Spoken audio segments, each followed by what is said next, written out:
പ്രായമായ മാതാപിതാക്കൾക്ക് ഒരൊറ്റ ആവശ്യമേ ഉള്ളൂ, അതും വളരെ നിസ്സാരമായൊരു ആവശ്യം.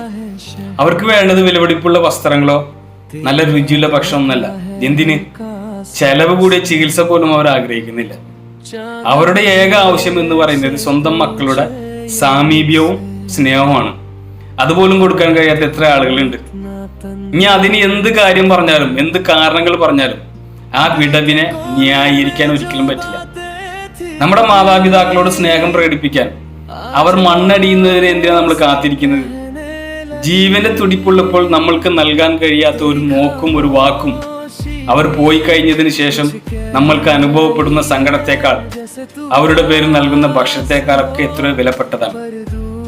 മരിച്ചു കഴിഞ്ഞ് നമ്മൾ കാണിക്കുന്ന പ്രകടനങ്ങളെക്കാൾ അവരുടെ ആഗ്രഹം തളർന്നിരിക്കുമ്പോൾ താങ്ങാൻ ഒരു തോളും, ഒറ്റപ്പെടുമ്പോൾ ചേർത്ത് പിടിക്കാൻ ഒരു കയ്യുമാണ്.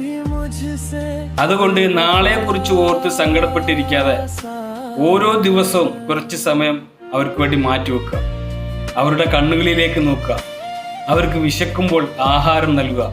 അവർക്ക് ദാഹിക്കുമ്പോൾ ഒരു ഗ്ലാസ് വെള്ളം നൽകുക. അവർ ജീവിച്ചിരിക്കുമ്പോൾ നമ്മൾ നൽകുന്ന ഈ കൊച്ചു പരിഗണനകളാണ് ഈ ലോകത്തെ ഏറ്റവും വലിയ പുണ്യം. ശരിയല്ലേ? എന്നാലോചിച്ച് നോക്കിയേ.